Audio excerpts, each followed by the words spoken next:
Evening and welcome to News 99. I'm your host, Ruby Mundock, along with Stephen Armstrong, here to give you the latest campus, local, and national headlines.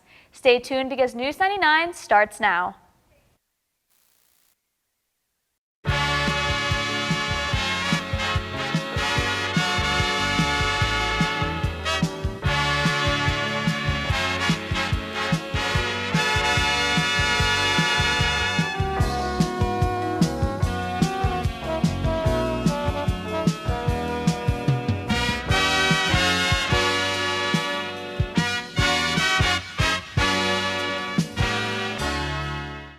Two recent grants to Millersville University will soon provide extra help to the workforce and businesses of central Pennsylvania.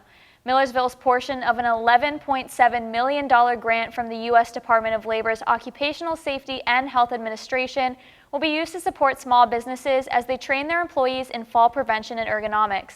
A second grant funded by the American Rescue Plan of 2021 will also have targeted training on how infectious diseases can affect the workplace, specifically in healthcare facilities.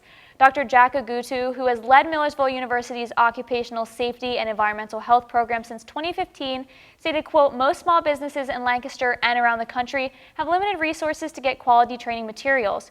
Through this grant, we hope to provide these audiences training opportunities on infectious diseases, including COVID-19, and additional training on fall prevention and ergonomics at no cost," end quote. After months of waiting, Millersville University has officially opened their new student-run cafe known as Ville Perk. We'll go to Valentina Zamora with the full story. Since the closure of the Saxby's Cafe over the summer, Millersville University was missing a place where students can spend their time to study and staff can fuel up on caffeine. Luckily, in early November, the Ville Perk Cafe was opened as a student-run business. With a little redecorating, the new cafe allows students a place to grab a quick bite and study or catch up with friends.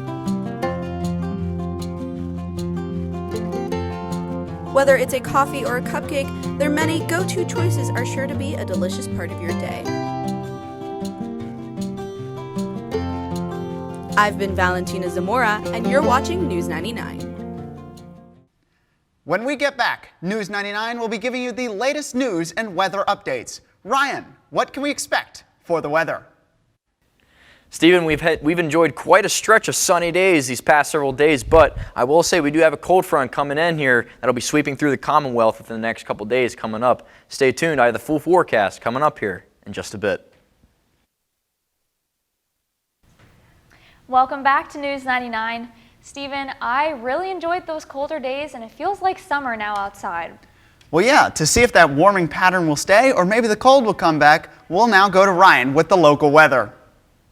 Yes, Stephen, we are looking at some pretty mild temperatures even right now, but as we head into tonight, going into the rest of this week, we do have a cold front that will be coming through. I'll take a look at your 3-day forecast right now. 3-day, we're looking at 66 degrees right here for Wednesday, 36 degrees for a low. We're looking at 62 degrees for Thursday, 54 degrees for Thursday night, and then Friday looking at some showers moving through from a cold front that will be sweeping through soon, and we're looking at a low of 40 degrees for Friday night. And then looking at our quick 7-day forecast, Saturday and Sunday, we are looking at some residual showers from that cold front. Monday and Tuesday, we're going into the 40s for the highs, and some clouds and some sun. Back to you at the desk. A Lancaster County jury has convicted a New Holland man for raping and sexually assaulting 5 children over the span of 7 years. 55-year-old Gustavo Rendon was found guilty of a total of 30 offenses, including indecent assault and multiple counts of rape. At the time of the initial abuse in 2003 through 2004, all of the victims were 14 or younger. One victim even stated that she was only 2 years old when the abuse started, and she testified that Rendon even allowed other men to take part in the sexual abuse. The assaults were first reported in March of 2020, although Rendon has not had contact with the girls since March of 2010. The 3-day trial has officially concluded, but sentencing has not yet been scheduled. Pennsylvania Governor Tom Wolf has announced his plans to lift the state's school mask mandate in January. The change will take place on January 17, 2022, and will spread across the entire state. The statewide mask mandate went into effect in early September, citing a surge in infections and hospitalizations from the Delta variant. But the mandate sparked backlash from both parents and teachers, which has led to 2 pending lawsuits that assert that the Wolf administration had no legal right to impose such a mandate. According to Wolf, quote, "My administration made clear that we would continue to reevaluate the status of the school mask mandate. Now we're in a different place than we were in September, and it is time to prepare for a transition back to a more normal setting." This decision to end the mandate comes only days after federal officials approved the usage of the COVID-19 vaccine in children 5 and older, but the full order will remain in effect in learning programs and child care providers until further notice. Travis Scott's Astroworld show in Houston, Texas left 8 dead and more than 100 injured after a devastating crowd surge last Friday night. 50,000 people were in attendance at the concert, and as the show started, the crowd pushed forward, causing many to fall and get trampled, the youngest victim being only 14. Concertgoers tried yelling for help and alerting venue staff, but it was nearly impossible to get help.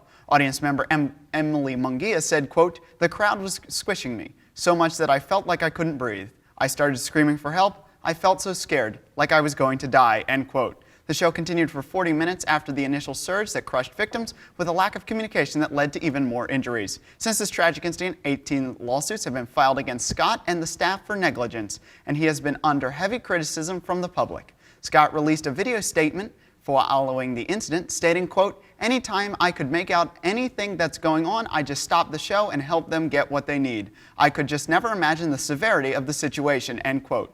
Houston police have launched an investigation on the life-threatening surge that took place, along with separate reports about an audience member injecting others with drugs.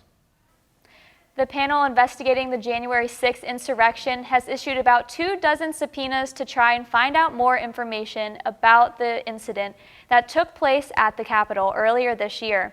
These include many officials that work closely with former President Donald Trump during his time in the office, including his senior advisor and press secretary. Democratic Representative Benny Thompson, a member of the panel, stated, quote, "We want to learn every detail of what went on in the White House on January 6th and in the days beforehand." In addition to these subpoenas, a federal judge also has denied Trump's request to keep records regarding January 6th private. These records contain more than 800 pages of useful information, including call and email logs, talking points, and potential legal strategies. Trump tried to claim executive privilege, but the judge shot that down, stating that those privileges only sit with the current president and that Congress is just doing its job. These papers could be released as early as Friday and could play a crucial role in figuring out what happened in the White House leading up to the insurrection. When we come back, we'll turn to Ryan Argenti with more updates on local weather and Michael McDonald with the latest pop culture news. Good evening, everyone. I am student meteorologist Ryan Argenti with your latest weather forecast issued for November 10th, 2021. And I'll tell you what, for these past several days, this last week, we've had a pretty nice stretch of weather. We had sunny skies, clear conditions, and I'd actually consider us being spoiled. I mean, other than maybe a couple high altitude clouds, especially this past weekend here at Millersville, other than that, it's been a very, very decent past week. You can see over in Beamsdorfer Stadium right now, earlier today, had the football team out right here behind me. You can see the football team was out just earlier today doing some practice under these clear conditions. And speaking of being spoiled, let me tell you what, 67 degrees for a temperature, pretty mild for this time of year. You don't really expect to see 67 degrees for almost mid-November. Usually, I'd actually expect maybe mid to lower 50s for current temperatures or highs for this time of year. Sunny and warm, like I was saying, unseasonable for this time of year, but as we head into the rest of tonight, let's cover today actually. Today we were looking at 64 to 68 degrees for current temperatures or for highs for today.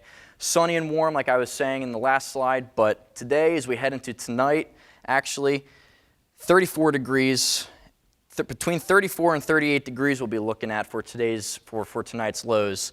Clear and rather chilly, so if you're planning on going for a walk later tonight, might want to grab that light jacket as you head out the door today or for tonight. Looking at Thursday, though, we will start to see some clouds pick up as we do see a cold front coming through. We're looking at highs of around 60 to 64 degrees for Thursday. Looking at some morning sun and also some afternoon clouds that will be following that front. And also for Thursday night, those clouds will remain 52 to 56 degrees for a low. Cloudy, mild, a couple periods of rain as that cold front moves through. And checking out for Friday, those clouds will remain we're looking at 62 to 66 degrees for a high, and we're looking at warm conditions once again. We'll start to ramp back up just a little bit even after that cold front. AM showers, and we're looking at some afternoon sun as well as that cold front moves out. A couple breaks of sun. So as we head into the radar right now, we see nothing on the radar right now. I mean, a little bit of sound up there in Albany right now, but other than that, for the Susquehanna Valley, not seeing a cloud in the sky, not seeing any precipitation right now until we head into tomorrow. And checking out the futurecast right now, you can see that high pressure just sitting over Lake Erie right now, giving us these clear conditions, the nicer conditions, but that high pressure will move out quickly as that low pressure just to our northwest brings that cold front that comes in with this large band of rain that you see. That will be quickly moving to the east, affecting the Commonwealth here in the next a day or two. And these showers won't last for very long, so I won't expect a whole lot of rain, but they will move out fairly quickly. But behind that cold front, there is another little bit of a disturbance right behind it for Saturday. You see a little bit of blue in there. I wouldn't count on any snow for this coming up weekend. I would expect a little bit of precipitation, but I would only say rain. So if you're planning on anything for Saturday, might be affecting you early afternoon, maybe going into 2 o'clock in the afternoon as well. But other than that, after Saturday, we're looking at a couple residual showers for Sunday and Monday. Not really expecting any snow. The GFS says that there's some snow there, but I don't really expect anything for Monday. So 3-day outlook, we are looking at, again for today, 66 degrees for a high, 36 for a low for tonight. And then Thursday, mostly cloudy conditions, 62 degrees for a high, 54 for Thursday night.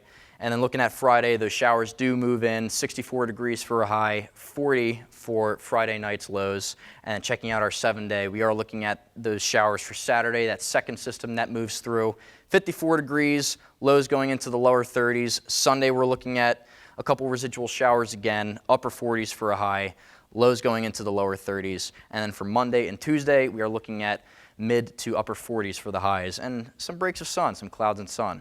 So now to Michael McDonald. This past Friday, Marvel released its newest installment with The Eternals. The Eternals was directed by Academy Award winner Chloe Zhao, along with a star-studded cast that includes big names such as Angelina Jolie, Richard Madden, Gemma Chan, Kit Harington, and Selma Hayek. The Eternals follows the events of Avengers Endgame and how that movie's actions affected the safety of Earth. The immortal beings known as the Eternals are sent to protect the Earth by order of the gods known as the Celestials. So the group must once again come back together after 500 years apart. Their mission is to stop the emergence and to protect the planet of the returning threat known as the Deviants. Although the film was highly anticipated by fans, it was not well received by critics, with a surprising score of 47% on Rotten Tomatoes at the time of recording. It is the lowest rated MCU film since Thor: The Dark World, with a scoring of 66% for that film. However, the negative feedback did not deter fans from enjoying the newest edition in an already expanding universe. Marvel fans will also not have to wait long for their next adventure, as the Disney Plus show Hawkeye will be streaming on November 24th. Then, on December 17th, the highly anticipated Spider-Man No Way Home, starring Tom Holland, will release. Tune in for more of these stories of your favorite movies, video games, and pop culture on Plugged In. Back to you guys at the desk.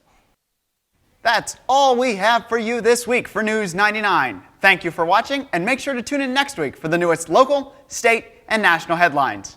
Good night.